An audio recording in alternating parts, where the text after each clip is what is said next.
You are way more sleep deprived than you realize, but it's alright. I'm gonna get you to start sleeping better after this video. What's up guys, DC, and you guessed it, today's video is about sleep, why it's so important, and why you really need to start sleeping better to improve every other aspect of your life. Some of the most common reasons people don't get enough sleep is stress, lack of discipline, technology, screens, keeping people awake. There's a lot of reasons, right? But we're just gonna get into a few, and overall, best ways that you can improve your sleep starting today. We've talked about Maslow's hierarchy before. Pop it up real quick. Basically, sleep is one of the important factors at the base level component of the pyramid. Without proper sleep, everything else above will have some sort of negative effect. So you guys really do want to make sure that you're getting enough hours. And there's a huge difference between bedtime and sleep time. Most people, like the vast majority of people, will go to bed and it'll take them about an hour to 2 hours just, being on their phones, checking a few emails right before they go to bed, just tucking and turning. People that, struggle to go to bed, because I've had this issue before many times, where they'll just kind of like be lying down there and they'll have their eyes closed, but they just can't seem to fall asleep because their mind's just drifted onto something else. Meditation is a great way of helping yourself concentrate on nothing but relaxation when you're falling asleep. Meditation is a very optimal way to clear your thoughts right before bed, and it's just really great. So how many hours of sleep are you getting right now? So most people would say probably about 8 hours of sleep, right? Well, you're actually wrong.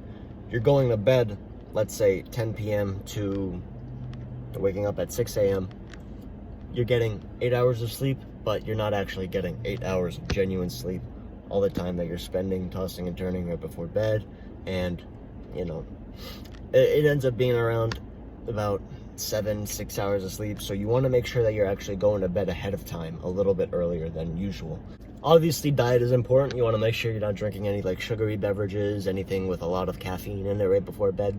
People just don't even care nowadays. They'll just drink whatever before they go to bed. But what you put in your body genuinely matters when you're going to bed. So that, of course.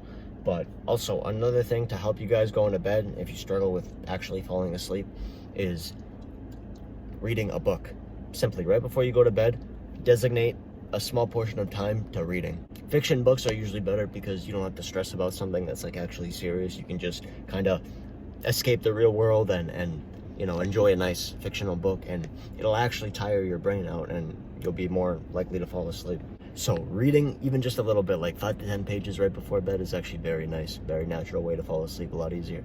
Some of you might be thinking, oh, but Dylan, I've had 6 hours of sleep for the last few years and I'm feeling perfectly fine. Well, see, the thing is, your body over time will adjust to the amount of sleep that you're allowing yourself to get. And it's actually very unhealthy for you, but you don't even realize it because you're adjusting to it, and your body thinks it's okay, even though in reality, if you were to get at least 2 weeks of consistent, healthy, regulated sleep, I'm talking at least 8 hours, 8 to 10 hours, then you would actually feel tremendously better. A lot of people right now are so adjusted to their usual 4 to 6 hours of sleep, and they think that they're so fine and dandy. But if you actually gave it a shot, and I'm not talking one night, I'm talking 1 to 2 weeks of disciplining yourself and giving it that amount of time for the brain and body to adjust to your new sleep schedule, you will feel a lot better, trust me. The biggest issue for me especially was technology. It was so hard to put my phone down, just put it away. I was always on social media, on Instagram. TikTok was a bad one, scrolling for hours. Even the Instagram, the YouTube shorts or whatever, it's like basically TikTok. You can just go on those for hours right before bed, and it's very hard to fall asleep. So you have to discipline yourself to just put your phone away from you. What I recommend is putting it on a wardrobe or something, on a table, a desk or whatever, on the other side of your room.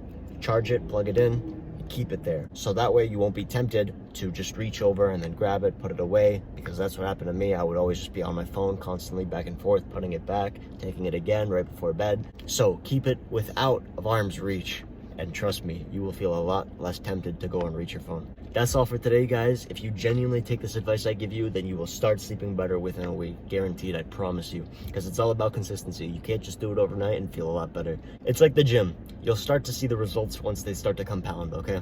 But trust me, you will feel a lot better in just a couple weeks' time. Thank you guys for listening, and I'll see you in the next.